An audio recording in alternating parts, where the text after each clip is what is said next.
হযরত ওমর যখন আলোচনা করতেছেন, এমন সময় সাহাবীরা পাগলের মতন তার কথাগুলো শুনতেছেন। এমন সময় এক বেদুইন সাহাবী পিছন দিক থেকে দাঁড়িয়ে বলতেছে, ইয়া আমিরাল মুমিনিন, আপনার আলোচনা আমি শুনবো না। সমস্ত সাহাবীরা পাগলের মতন যখন ওয়াজ শুনতেছে, পিছন দিক থেকে একজন সাহাবী, তাও আবার বেদুইন সাহাবী, পাহাড়ি এলাকার সাহাবী, যাযাবর, যার কোনো ঘর নাই বাড়ি নাই, এরকম একটা সাহাবী পিছন দিক থেকে দাঁড়িয়ে বলতেছে, ইয়া আমিরাল মুমিনিন, আপনার আলোচনা আমি শুনবো। আপনারা বলেন তো, সবাই যখন শুনতেছে আর একজন যদি বলে আপনার আলোচনা আমি শুনবো না, তাহলে যারা সবাই আছে তারা ওই লোকটাকে ছাড়বে? জোরে বলেন, ছাড়বে? মনে করেন সাইদি হুজুর যদি ওয়াজ করে আর পিছন দিক থেকে এক শ্রোতা যদি বলে, হুজুর কি ওয়াজ করেন, আপনার ওয়াজ আমি শুনবো না, আপনারা বলেন তোর বাঁচা আছে?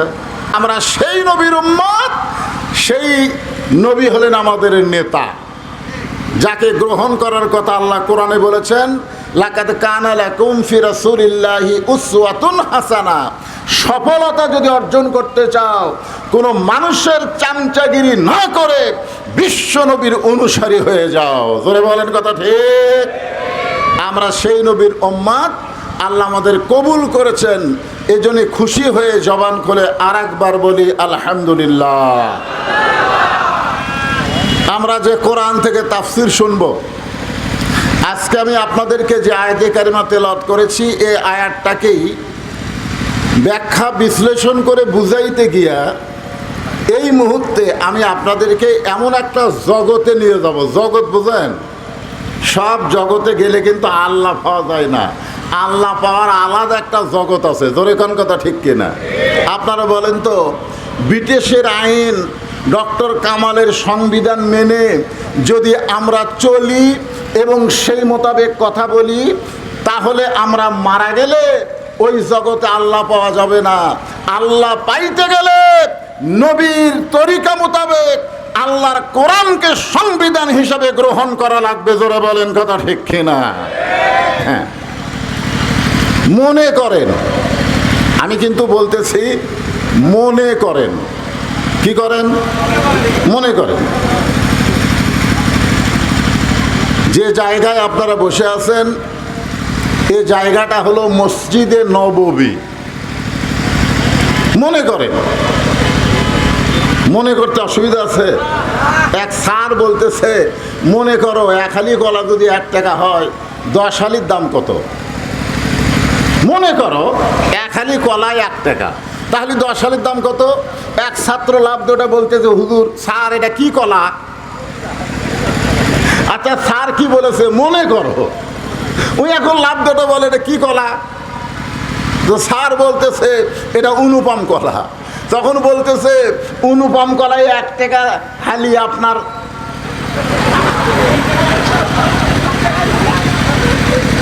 তা আপনাদেরকে আমি বলতেছি মনে করেন। কি করেন? যে জায়গায় বসে আছেন, এই জায়গাটা হলো মসজিদে নববী। আর যারা ওয়াজ শুনতেছেন, মনে করেন তারা হলো আল্লাহর নবীর সাহাবী। আর যিনি ওয়াজ করতেছেন তিনি হলেন হযরত ওমর। মনে করার কথা বলছি। এখন আপনাদের কাছে আমার প্রশ্ন হলো, মসজিদে নববী জায়গা হিসাবে কেমন জায়গা? কথা কন না কেন? কেমন জায়গা? যাই কথা বলতেছেন না যে মসজিদ নববী কেমন জায়গা, এটা বলার পরে যে ভালো বলতেছেন না, ওই মরার আগে আল্লাহর জবান বন্ধ করে দিবে। আচ্ছা, মসজিদ নববী নিয়ে আপনাদের কোনো সন্দেহ আছে? যেখানে 1 রাকাত নামাজ পড়লে আল্লাহ খুশি হয়ে 50 রাকাত নামাজের সওয়াব দেয়। তাহলে বলেন মসজিদ নববী কেমন জায়গা? আর নবীর সাহাবী তারা কেমন মানুষ, কত ভালো।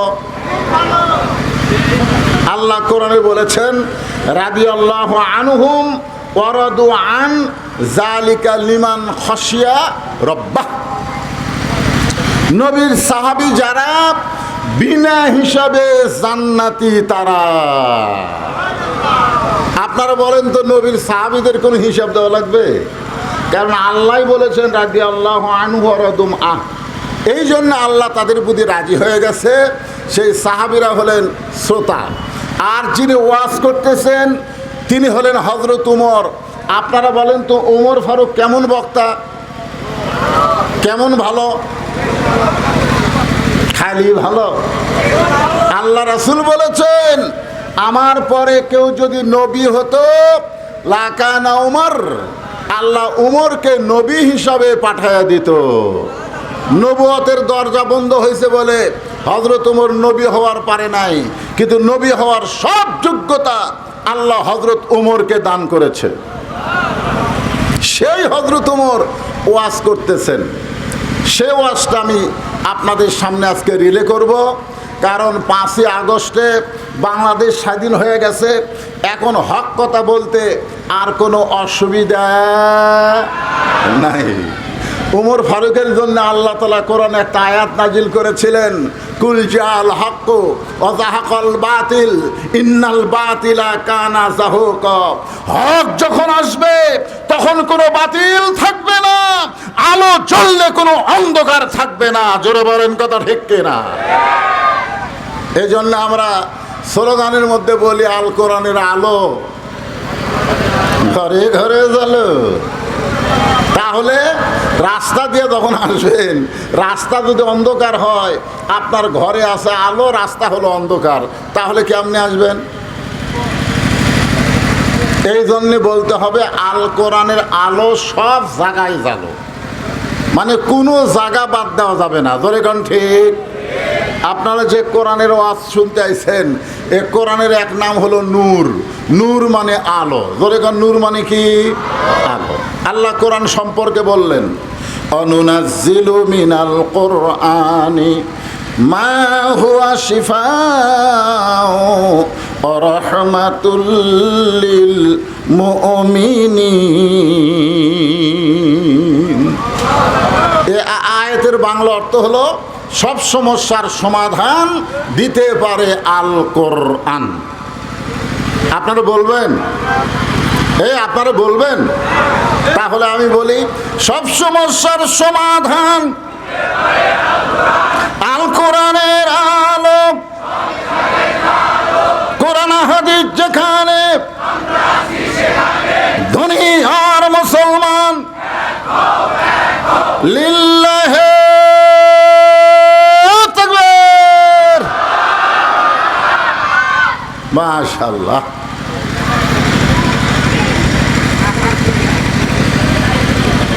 উমর ফারুক যখন মসজিদের মেম্বরে বসে ওয়াজ করতেছেন, ওই সময় তিনি ছিলেন বাংলাদেশের মতন 96টা দেশের খলিফা। খালি টুপিওয়ালা, জুব্বাওয়ালা, দাড়িওয়ালা মৌলবি বক্তা না, উনি হলেন আমাদের বাংলাদেশের মতন 96টা দেশের রাষ্ট্রনায়ক, প্রধানমন্ত্রী কোন, যাকে আরবিতে আমরা বলি খলিফা। ধরে বলেন কি? আমি কি? আমি একটা গ্রামের লোকে আমাকে মানে না, খলিফা তো দূরের কথা, আমার বউ পর্যন্ত আমাকে মানবার চাই না। এই জন্য আমার ওয়াজ আমি না করে হযরত উমর ফারুকের ওয়াজ করতেছি। একটু মনোযোগ দিয়ে শুনবেন। যে হযরত উমরের শানে আল্লাহ কোরআনে 23টা আয়াত নাজিল করেছে, বলেন সুবহানাল্লাহ। সেই হযরত উমর আলোচনা করতেছেন, সাহাবীরা পাগলের মতন হযরত উমরের কথাগুলো শুনতেছেন। কারণ বক্তা যখন আমল করে ওয়াজ করে, ওই কথাগুলোর তাসির শ্রোতার অন্তরে বেশি হয়। যার কারণে আল্লাহ বলেছেন ওয়ামান আহসানু কওলাম মিম্মান দাআ ইলাল্লাহ ওয়া আমিলা সালিহান ওয়া ক্বালা ইন্নানি মিনাল মুসলিমিন। আপনারা আল্লাহর কোরআনের আয়াত শুনলে আপনাদের ঈমান বাড়ে না কমে? আল্লাহ কি বলেছেন? যাদাতুহুম ঈমানা ওয়া আলা রাব্বিহিম ইয়াতাওয়াক্কালুন ওয়া ইযা তুলিয়াত আলাইহিম আয়াতুহু যাদাতুহুম ঈমানান। কোরআনের আয়াত শুনলে মানুষের ঈমান বাড়ে না কমে?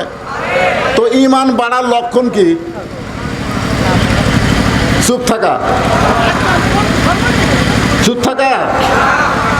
খালি 16 বছর আমরা চুপ থাকার কারণে স্বৈরাচারী আমাকে মাথার উপর ছিল। জোরে কোন কথা ঠিক কিনা? কথা কয় না মানুষ।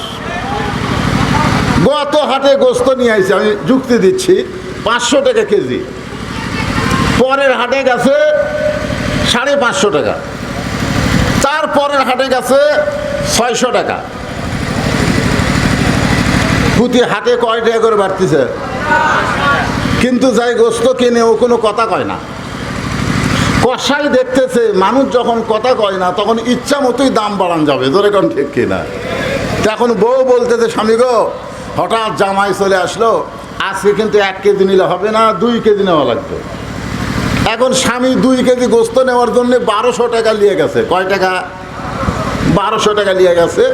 2 কেজি গোস্ত নিয়ে যেই মাত্র 1200 টাকা দিছে, তখন গোস্তওয়ালা বলতেছে, ভাই গোস্তর দাম তো 1400।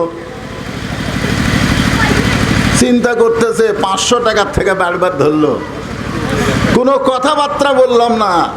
এখন কেনা লাগতেছে কত? 700। ধরে কোন কত? তখন ও আস্তে করে যে কষায়ের সামনে যে দাও আছে, ওই দাওটা নিয়ে সামনে যে একটা যে কাঠ আছে, কাঠের উপরে গোস্ত কাটে, ওই কাঠে একটা মারছে লাত্তি মারা কষায়ের কান্দের উপর দাও তুলে বলতেছে, বল কত করে কেজি বল। তখন কষাই বলতেছে, ভাই আপনি যা দিবেন তাই। তার মানে বোঝা গেল মানুষ যখন জবান খুলবে তখন সেই এলাকার মধ্যে কোনো অন্যায় অবিচার হবে না। ধরে কোন কথা ঠিক কি না? তাহলে কি বললাম?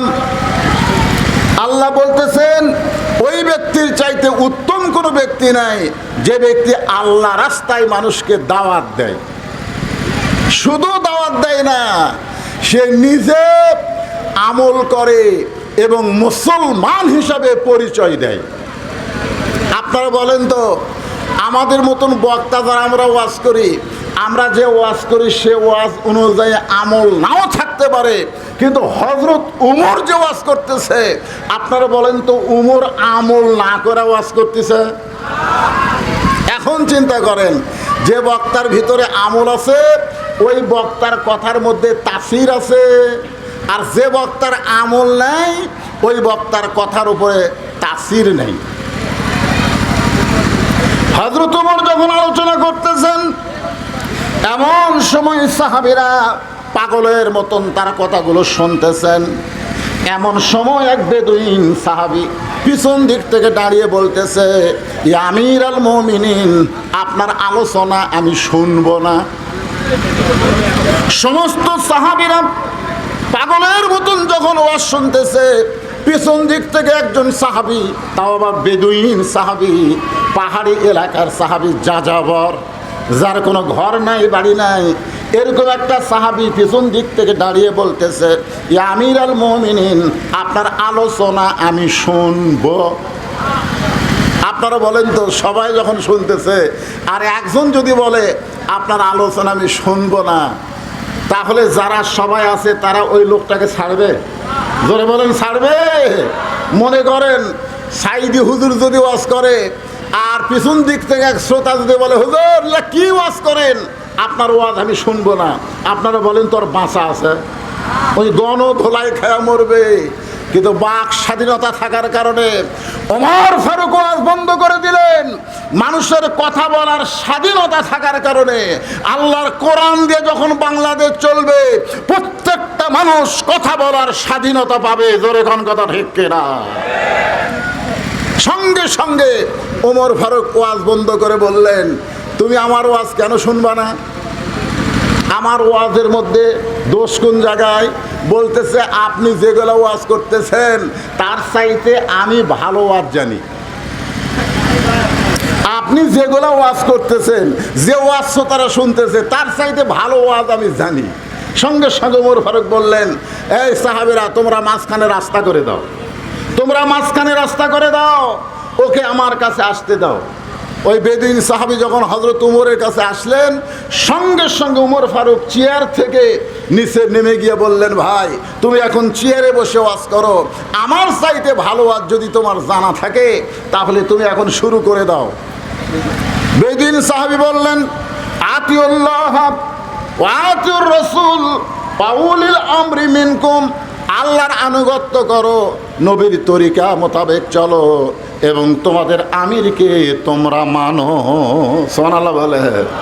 ইয়া আমিরাল মুমিনিন, আমি এত বড় বেয়াদব না যে আপনাকে চেয়ার থেকে নামায় দিয়ে সেই চেয়ারে বসে আমি ওয়াজ করব। আমি এত বড় বেয়াদব না, আমি দাঁড়ায় থেকে ওয়াজ করতে চাই।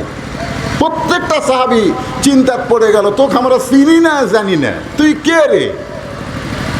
হ্যাঁ, তুই ওয়াজ করবি? উমর ফারুককে ওয়াজ বন্ধ করে দিয়ে উমর ফারুক বললেন, আমি তার ওয়াজ শুনতে চাই।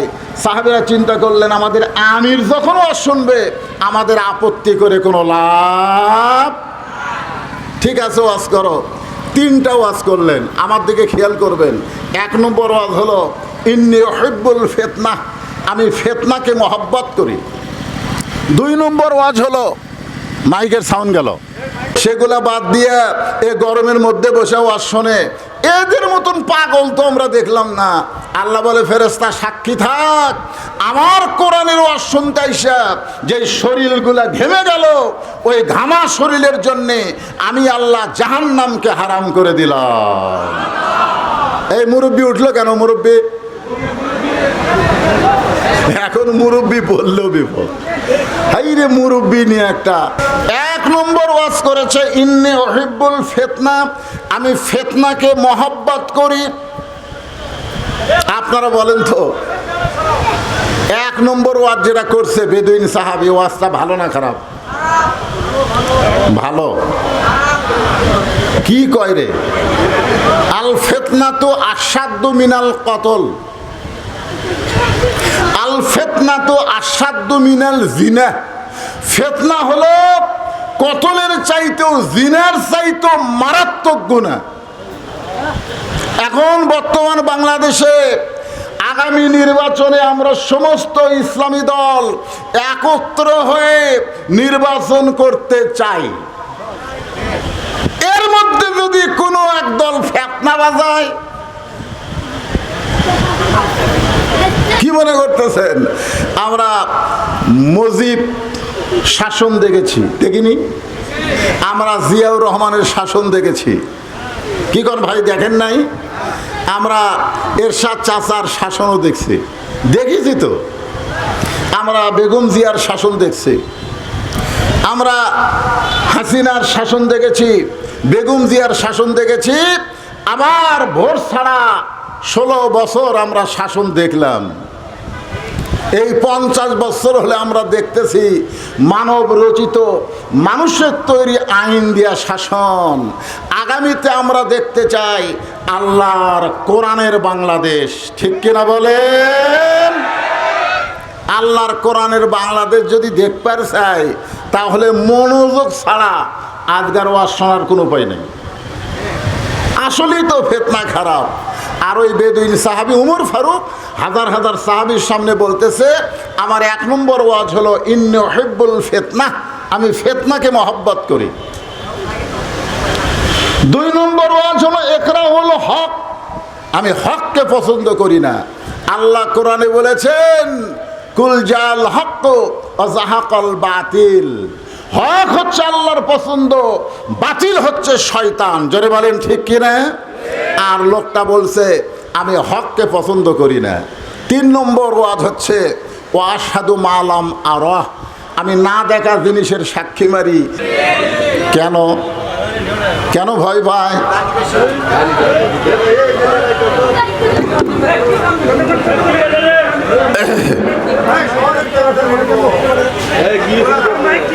না মাইক ঠিক থাকলে হবে না তো, শ্রোতার আমার দেখা লাগবে না।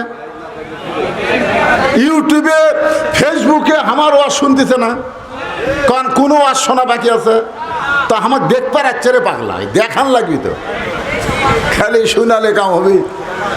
আজকে একটু আমার প্রাণ ভরে দেখবে, কালো মানুষ না হয় রে, না না, গুণের কথা বলতেছি না। হ্যাঁ, সবাই একটু দেখবার চাই কি চায় না? এমনকি মেয়েরা পর্যন্ত স্যাটেলাইট ছাড়া আরও আসরে না, যে বদরশীদকে আমরা একটু প্রজেক্টরের মাধ্যমে দেখবার চাই। আপনারা করছেন কিনা সেটা জানি না। মেয়ে মানুষের কি বসার ব্যবস্থা আছে এখানে? মাশাআল্লাহ। একটু মনোযোগ দিয়ে শোনেন। ওমর ফারুকের চেহারা রক্তের মতো লাল, কিন্তু ইসলামী আদর্শের নেতা যখন কেউ হবে, সঙ্গে সঙ্গে নেতা রাগ করতে পারবে না। যেমন বাংলাদেশে জামাত ইসলামের আমির এত নির্যাতনের পরেও বললেন আমরা ক্ষমা করে দিলাম। যেরকম ঠিক কিনা? এটা নিয়ে কত চর্চা করে। এ ক্ষমা করলো কেরে? এই ক্ষমা আপনারা বোঝেন? এ ক্ষমার নাম হলো হেকমত। জোরে বলেন, নাম কি? জাগা মতো মার কিন্তু ঠিকই হবে। এই ক্ষমা মানে ক্ষমা না, এই ক্ষমা মানে বোঝা লাগবে। সেটা আমি আজকে বুঝাই দিব। একটু মনোযোগ দিয়ে শুনবেন। হাজার হাজার সাহাবীরা চিল্লা চিল্লি শুরু করলেন, ইয়া আমিরুল মুমিনিন, আপনার ওয়াজ বন্ধ করে দিয়ে কত সুন্দর কোরআন হাদিস থেকে আপনি ওয়াজ করতেছিলেন, আমরা পাগলের মতন শুনতেছিলাম। আপনার ওয়াজ বন্ধ করে দিয়ে যে তিনটা ব্যাক ওয়াজ করলো, ব্যাক ওয়াজ, ওয়াজ আর ব্যাক ওয়াজ। সমস্ত সাহাবীরা যখন হইচই শুরু করে দিলেন, ওমর ফারুক বললেন, এজলিস, বসো। আমি ওমর যেখানে আছি, তোমাদের আমির, আমি কিছু বলার আগে তোমরা হইচই করো কেন? বসো। সবাই যখন বসেছে, ওমর ফারুক বললেন, ওয়াজ পাল্টাও। কি করো? ওয়াজ পাল্টাও। বেদিন সাহাবী বললেন, আমি ওয়াজ পাল্টাবো না, আমি যে ওয়াজ করেছি আপনারা বুঝবার পারেন নাই। ওমর ফারুকের সামনে বলতেছে, ইয়া আমিরুল মুমিনিন, আমি যে ওয়াজ করেছি আপনারা বুঝতে পারেন নাই। ওমর ফারুক মনে করলেন লোকটার মাথা খারাপ, পাগল হয়ে গেছে, মানসিক রোগী। তাকে জেলখানার মধ্যে বন্ধ করলেন। কারণ গণধোলাই খাওয়া থেকে ওই লোকটা হেফাজত করার জন্য ওমর ফারুক জেলখানায় বন্দি করলেন। জেলখানায় বন্দি করে যখন এশার নামাজ পড়ে হযরত ওমর বাড়িতে চলে গেলেন, বাড়িতে যাওয়ার পরে ওমর ফারুকের সামনে যখন তার বিবি খানা দেয়, ওমর ফারুকের বউ দূর থেকে হযরত ওমরের খাওয়া দেখে, কাছে কোনোদিন বসে খাবার দেয় না। আগে খাবার দিয়ে ওমর ফারুকের বউ দূরে গিয়া স্বামীর খাওয়া দেখে। হযরত ওমর ফারুক প্রত্যেক দিন খাবার আগে একটা দোয়া পড়েন, আল্লাহুম্মা বারিক লানা ফিমা রাযাকতানা ওয়াকিনা আযাবান নার। আল্লাহ রাসূল বলেছেন, তুমি যখন খাবার সামনে পাবে, ইচ্ছা মতো তুমি খানা খাবা না, তোমার ক্ষুধাকে তুমি 3 ভাগ করবা। জোরে কোন, কয় ভাগ করবা? 1 ভাগ খাদ্য খাবা, 1 ভাগ পানি পান করবা, আর 1 ভাগ আল্লাহর জন্যে ফাঁকা রাখবা। এই তরিকায় কেউ যদি খায়, কোনোদিন বুকের চাইতে তার পেট উঁচু হবে না। খাবারও একটা সাইজ আছে, 1 ভাগ খাওয়া লাগবে। কয় ভাগ? আপনি সামনে খালি গরুর গোস্ত, খাসির গোস্ত, মুরগির গোস্ত, ইলিশ মাছ, ওরে বাবারে আজকে একটা খাওয়া দিমরে। সমানে খাইতে খাইতে টুটি পর্যন্ত খাওয়ার পরে বলতে থেকে, ভাই দই আছে? মিষ্টি খাওয়া সুন্নত। টুটি পর্যন্ত খাইয়াও মিষ্টি খাবার চায়। আপনারা বলেন তো, ওই কি নবীর তরিকা মোতাবেক খাচ্ছে? কথা কান খাচ্ছে? তোমার ক্ষুধাকে কয় ভাগ করো? 1 ভাগ খাদ্য খাবেন। শোনেন, সবার জন্য বলতেছি, 1 ভাগ পানি পান করবেন, আর 1 ভাগ ফাঁকা রাখবেন। আপনার এই বুকের উপর কোনোদিন ভুঁড়ি উঠবে না। বুকের উপর ভুঁড়ি ওঠা মানেই আপনি পুরুষ মানুষ দুর্বল হয়ে যাবেন। জোরে কোন, কথা ঠিক কি না? ওমর ফারুক দোয়া পড়ে খাবার শুরু করবেন। উমরের বউ দূর থেকে স্বামীর খাওয়া দেখেন। কারণ হযরত ওমর প্রত্যেক দিন খাওয়া শেষ করে বিবির জন্য দোয়া করে, আল্লাহ, যে বউটা আমাকে কষ্ট করে রুটি হালুয়া তৈরি করে দেয়, ওই বউটাকে তুমি জান্নাত দিও। হাসরের ময়দানে আমি ওমর বেহেশতের হুর গেলমান চাই না, আমার বউটাকে নিয়েই আমি জান্নাতে থাকতে চাই। আপনারা বলেন, কোনো স্বামী যদি এইরকম দোয়া করে, তাহলে বউ খুশি হবে না বেজার হবে? এই জন্য ওমর ফারুক দোয়া করেছে, আল্লাহ যে বউটা কষ্ট করে আমাকে রুটি হালুয়া তৈরি করে দেয়, আমি দুনিয়া থেকে যখন চলে যাব জান্নাতে, আমার এই বউটাকে আমি জান্নাতে চাই। এই দোয়াটা শোনার পরে ওমর ফারুকের বিবি খুশি হয়ে যায়, নিজের কষ্টের কথা আর মনের মধ্যে রাখতে পারে না। কিন্তু হযরত ওমর আজকে দোয়া পড়ে রুটি ছিঁড়ে যখন হালুয়া মুখে দিবার যাবে, এমন সময় ইন্নাল্লাহা ইয়ামুরুকুম আন তুআদ্দুল আমানাতি ইলা আহলিহা ওয়া ইযা হাকামতুম বাইনান নাস আন তাহকুমু বিল আদল। জোরে বলেন সুবহানাল্লাহ। এমন সময় আল্লাহর কোরআন ওমর ফারুকের সামনে এসে বলে, ওমর তোমাকে ক্ষুধা লাগতেছে আর তুমি খাইতেছো, কিন্তু যাকে কারাগারে বন্দি করেছো সে খাইছে কিনা একটাবার খবর নিয়েছো? সুবহানাল্লাহ জোরে কোন। তিনটা খারাপ ওয়াজ করার জন্য যাকে হযরত ওমর জেলখানাত বন্দি করছে, বিবেক বলতেছে ওমর তুমি ক্ষুধা লাগতেছে আর রুটি হালুয়া খাইতেছো, কিন্তু যাকে কারাগারে বন্দি করছো সে খাইছে কিনা একটাবার খবর নিছো? আল্লাহ কোরআনে বলেছেন, ওয়াইজা হাকামতুম বাইনান নাস আন তাহকুমু বিল আদল। মানুষের ভিতরে তোমাকে যখন উচ্চ আসন দেওয়া হবে, চেয়ারম্যান করা হবে, মন্ত্রী করা হবে, এমপি করা হবে, তখন তুমি খাওয়ার আগে তোমাকে যারা ভোট দিয়ে নেতা বানাইছে তারা খাইছে কিনা একটাবার খবর নেওয়া লাগবে। জোরে বলেন কথা ঠিক। তুমি খাইতে খাইতে গোটা বাংলাদেশ খাইছো। ডক্টর ইউনূস জাতিসংঘের অনুষ্ঠানে গিয়া বলল গোটা বাংলাদেশ ধুয়ে করে দিছে।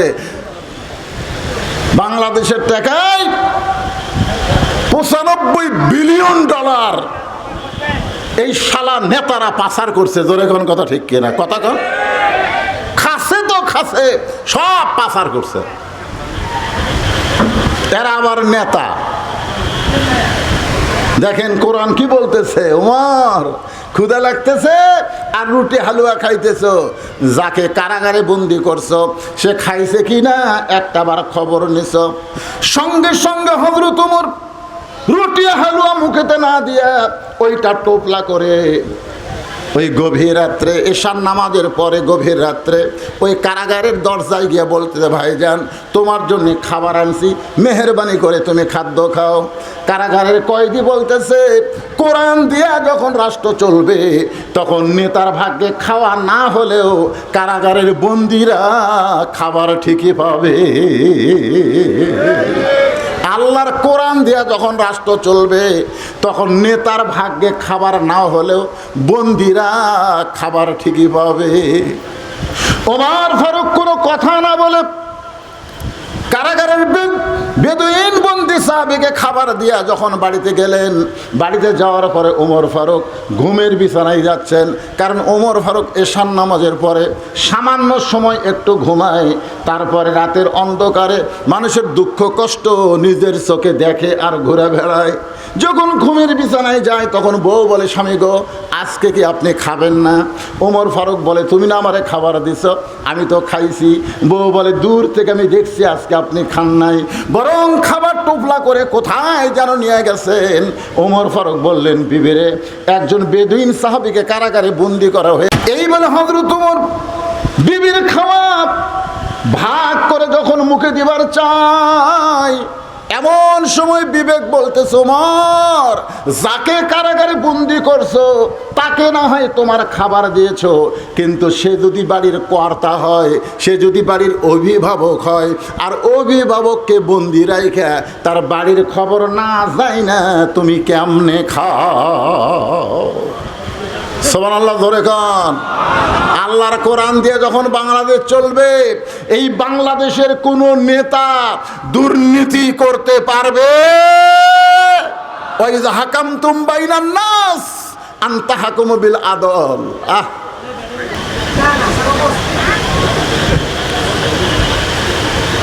যাকে কারাগারে বন্দি করছো সে যদি বাড়ির অভিভাবক হয়, আর অভিভাবক যদি বাড়ি কারাগারে বন্দি থাকে, তার বাড়ির খবর না নিয়ে তুমি কেমনে খাও? ওমর ফারুকের খাওয়া বন্ধ হয়ে গেল। বউ বলতে যে স্বামী গো আপনি কি খাবেন না, আপনি কি খাবেন না? বলে তুমি খাও, আমার খাওয়া হবে না। বউ বলে কেন খাওয়া হবে না? বলে যাকে বন্দি করছি তার বাড়ির খবর না নিয়ে আমি কেমনে খাই?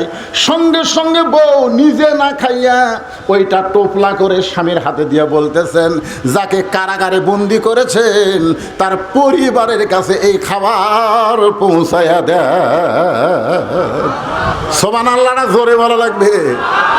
আপনারা বলেন তো, মরদ মানুষ যদি জেলখানায় বন্দি থাকে তাহলে বাড়িতে কোন মানুষ আছে? হ্যাঁ, কথা কন না কেন, কোন মানুষ?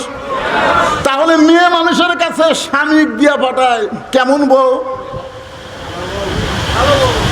আমাকে বউ দিয়ে পাঠাবে?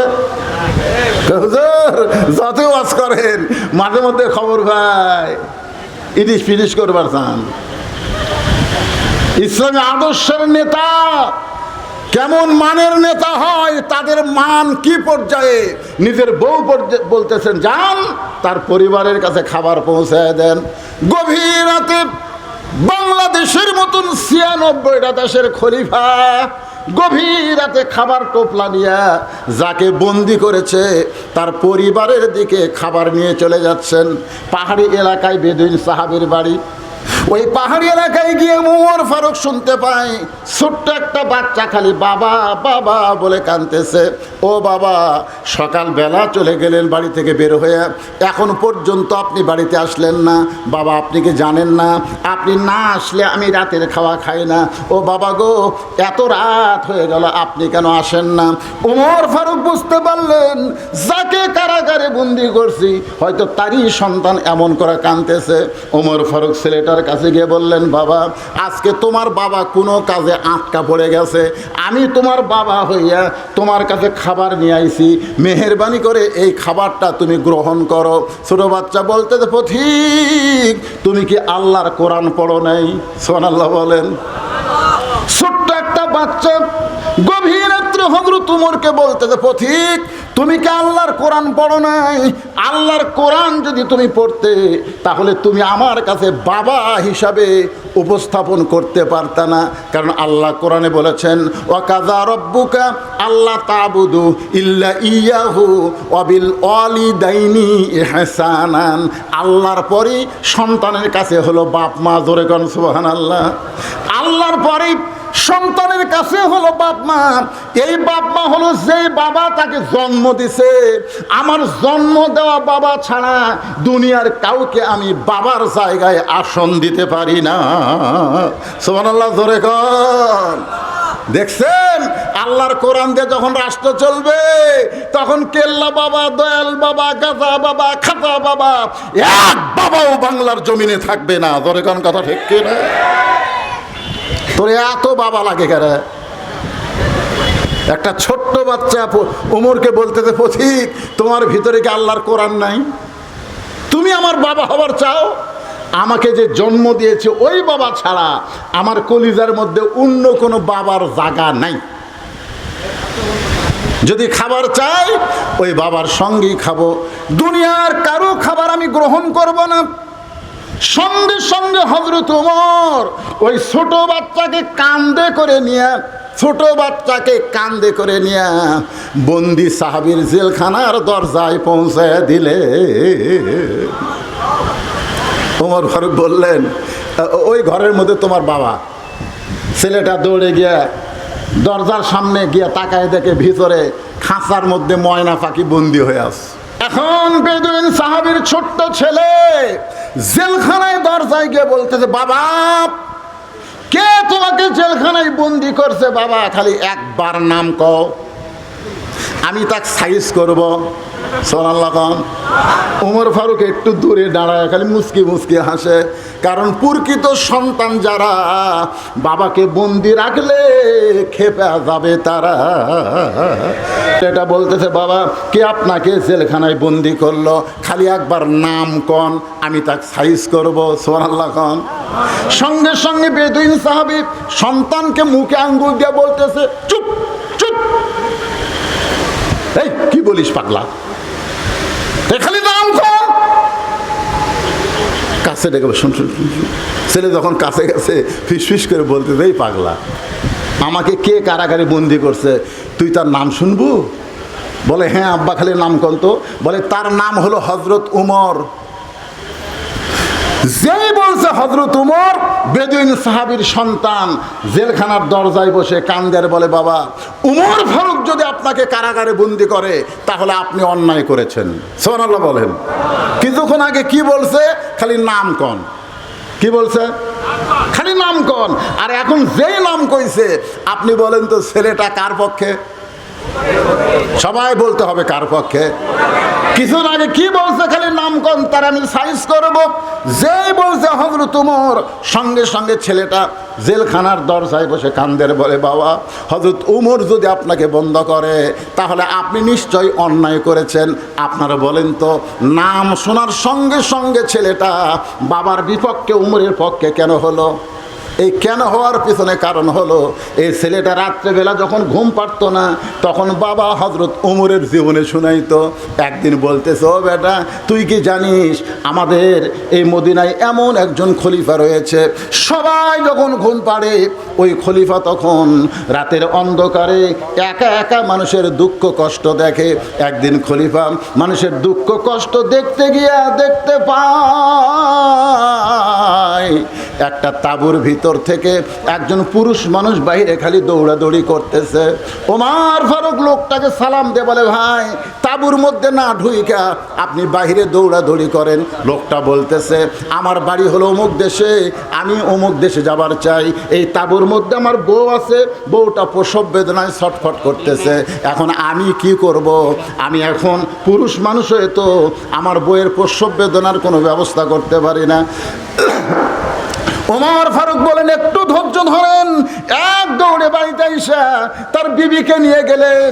ধাত্রী হিসাবে তার বউটা সন্তান ধরার পরে বললেন, খলিফাতুল মুসলিমিন ওমর, আপনার বন্ধুকে বলেন, আপনার বন্ধু একটা কন্যা সন্তানের বাপ হয়ে গেছে। যে হযরত ওমর আরামের ঘুম বাদ দিয়ে মানুষের দুঃখ কষ্ট দেখে, সেই উমর যখন আপনাকে জেলখানায় বন্দি করেছে, তাহলে আপনি অন্যায় করেছেন।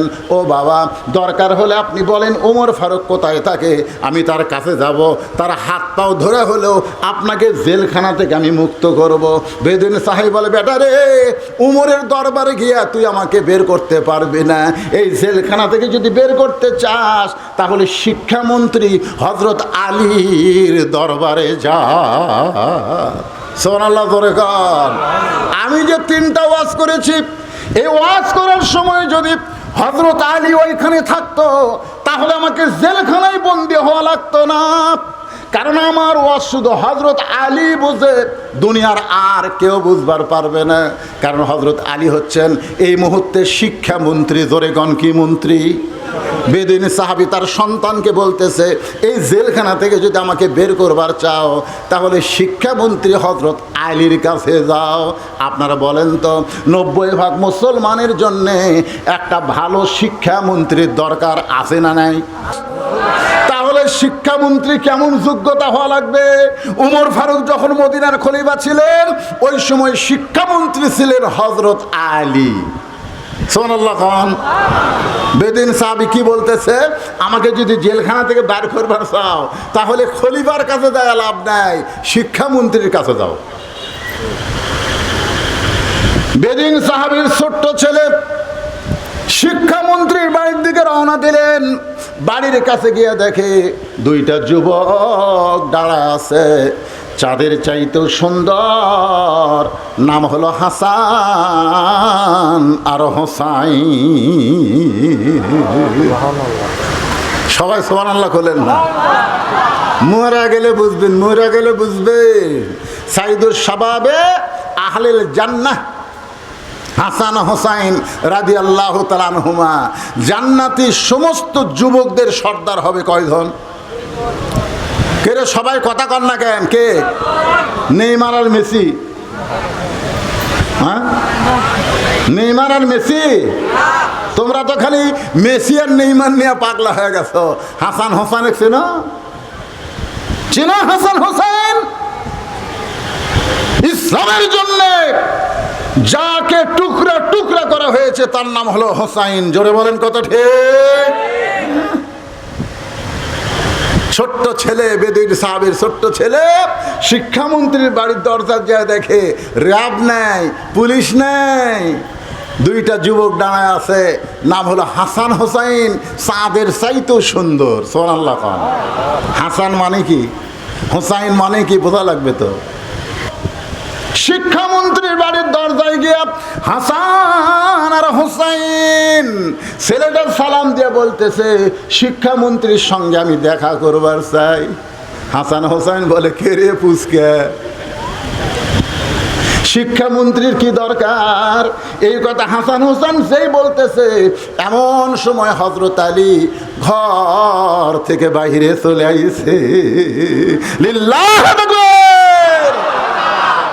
কোনো প্রোটোকল লাগে নাই, কোনো পিএস লাগে নাই, সরাসরি শিক্ষামন্ত্রী ঘর থেকে বের হয়ে এসে ছোট্ট বাচ্চাকে বলতেছে, বাবু শিক্ষামন্ত্রী তোমার কি দরকার?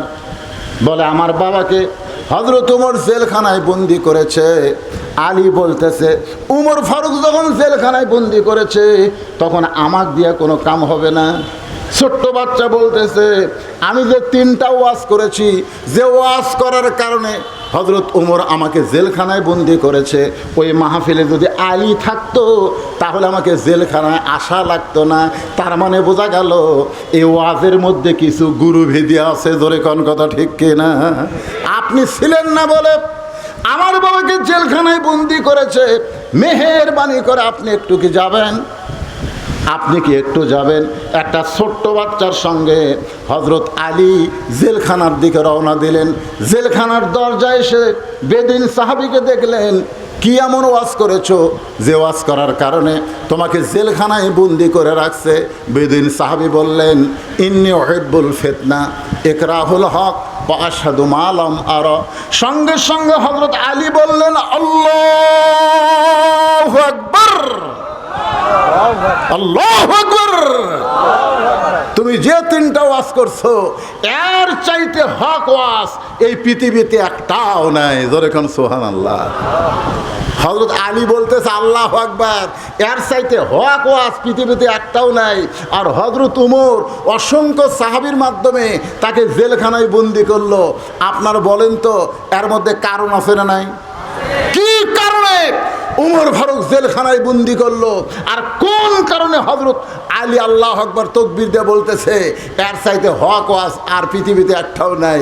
এটাকে আপনারা শুনবেন? আমি আল্লাহর কোরআন থেকে আপনাদের শোনাবো। কারা কারা শুনবেন? 2 হাত একটু আল্লাহকে দেখান ভাইজান। লিল্লাহি তাকবীর। হাত নামান। আপনারা কিন্তু হাত তুলে শুনবার চাচ্ছেন, এখন না শুনে ওদের কেউ ধরে মুরব্বী নাকি?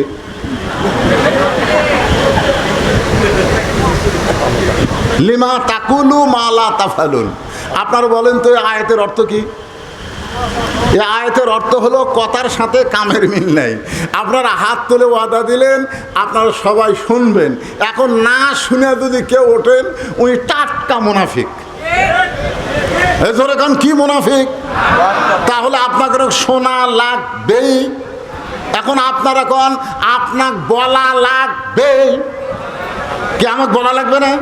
তাহলে আমি বলবই এ ওয়াদা করলাম। এখন আপনারা বলেন আমরা শুনবই এ ওয়াদা করলাম। আর কথা কয় না, শুনবেন না? মাশাআল্লাহ। আজকে তো আর আমার এই ওয়াজের পরে তো আর কোনো ওয়াজ নাই যে টানাটানি করে দৌড় মারা লাগবে। ভাইজান পিছনে অনেক আল্লাহর বান্দারা দাঁড়ায় আছে। আমি যখন ওয়াজে উঠছি তখন বাজে ঘড়িতে 10টা।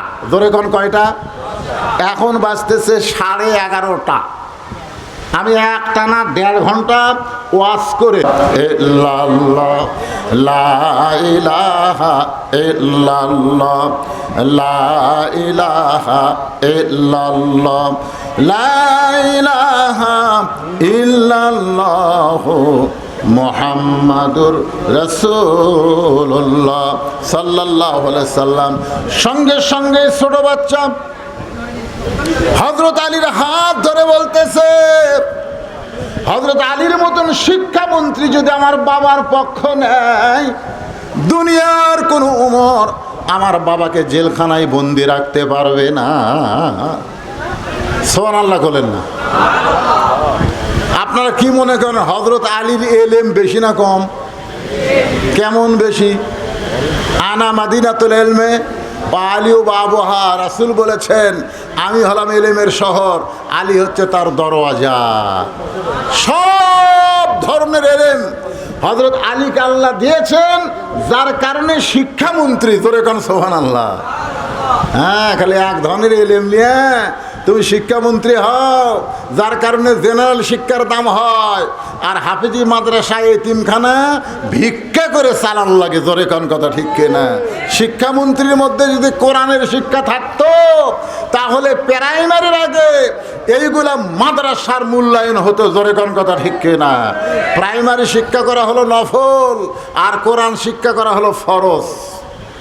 ভাগ্য খারাপ, আমরা যদি আল্লাহর কোরআনের সমাজ পাই, তখন বুঝবো শিক্ষামন্ত্রী কারে কয়। কথা ঠিক কিনা বলেন?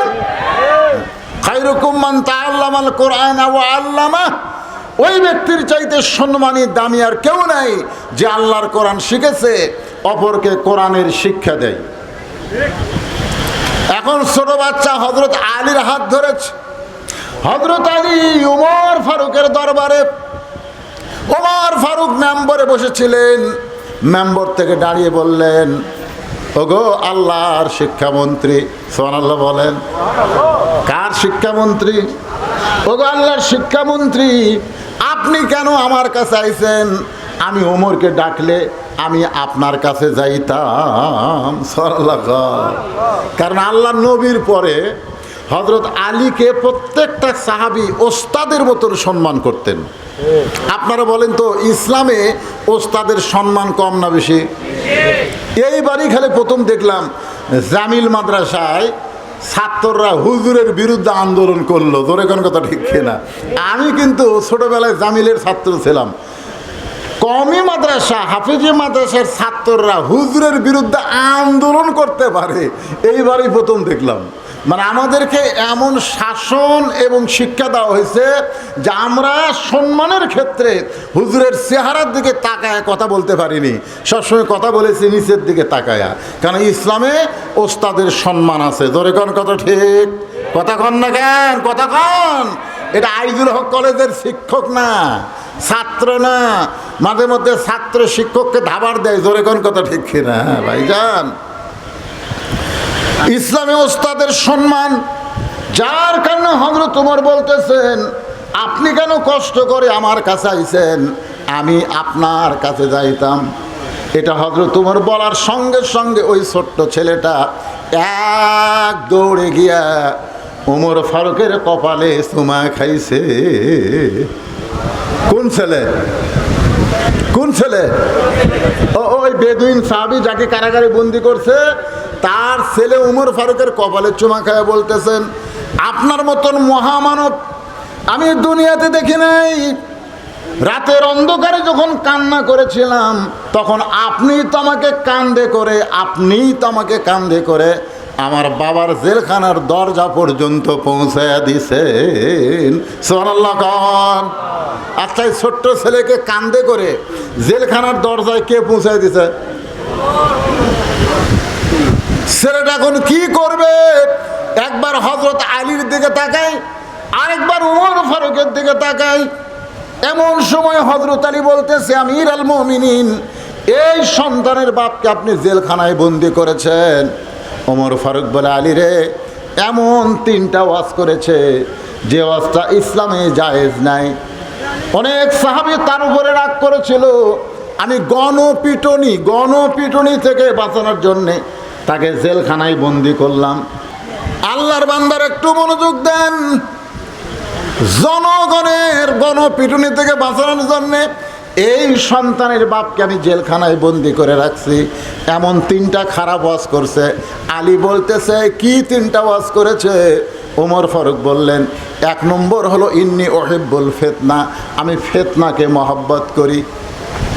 হযরত আলী বলতেছেন লোকটা তো ঠিকই বলেছেন, আল্লাহ কোরআনে বলেছে ইন্নামা আমওয়ালুকুম ওয়া আওলাদুকুম ফিতনা, নিশ্চয় সম্পদ আর সন্তান হলো বিপদের কারণ। এরপরেও দুনিয়ার তামাম মানুষ সম্পদ আর সন্তানকে মহব্বত করে। কথাটা তো বেদিন সাহাবীর না, কথাটা কার? আরো জোরে বলেন। কি কি বলছে আল্লাহ? ইন্নামা আমওয়ালুকুম ওয়া আওলাদুকুম ফিতনা। আপনারা বলেন তো সম্পদ আর সন্তান এলা কি মহব্বতের জিনিস না? কথা কন, সন্তানকে আপনি মহব্বত করেন না?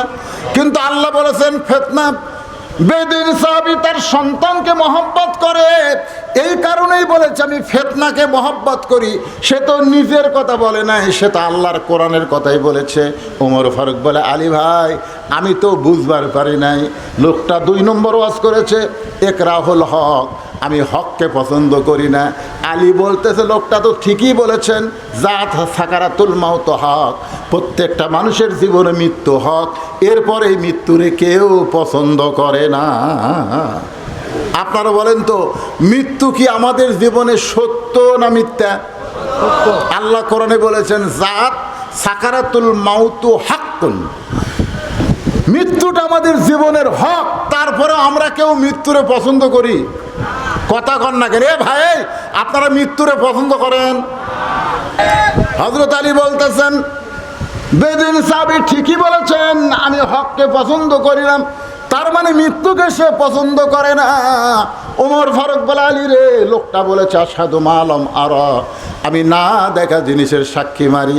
না দেখা কেমনে সাক্ষী দেয়? আলী বলতেছে শুধু বেদুইন সাহাবী কেন, দুনিয়ার প্রত্যেকটা মুসলমান না দেখে সবাই বলে আশহাদু আল্লাহ ইলাহা ইল্লাল্লাহু ওয়াহদাহু লা শারীকা লাহ। আপনারা বলেন তো আমরা কি আল্লাহকে দেখছি নাকি? না দেখে যদি আল্লাহকে সাক্ষী দেওয়া যায় তাহলে বেদুইন সাহাবী তো মিথ্যা কথা বলে নাই। সঙ্গে সঙ্গে হযরত ওমর এক দৌড়ে এসে জেলখানার দরজা খুলে বেদুইন সাহাবীকে বুকের মধ্যে নিয়ে বলতেছে আলীর মতন শিক্ষামন্ত্রী যদি না থাকতো তাহলে এই ইসলাম এত দূর অগ্রসর হতো না। এজন্য ভাইজান আমাদের সামনে শিক্ষামন্ত্রী, আমাদের এমন একজন মানুষকে চাওয়া দরকার যে সব দিক দিয়ে জ্ঞানী। ধরে কোন কথা ঠিক? আজকের এইখানে আমি দীর্ঘ সময় যে আলোচনা করলাম, আগামী 4 তারিখে সেন্ট্রাল স্কুলে এই মাসেরই আজকে কয় তারিখ? 1 তারিখ। 4 তারিখে মাগরিবের নামাজের পর এশা পর্যন্ত আমার আলোচনা আছে। 2 তারিখ, 3 তারিখ এবং 4 তারিখ, এই 3 দিন যেখানে আল্লামা সাঈদী হুজুর আলোচনা করেছেন সেই মাহফিল মাঠটা আবার কোরআন দিয়া চাঙ্গা করা হবে। আপনাদের সকলের দাওয়াত। আল্লাহ সবাইকে উপস্থিত হওয়ার তৌফিক দান করুক। সকলে বলে আমিন।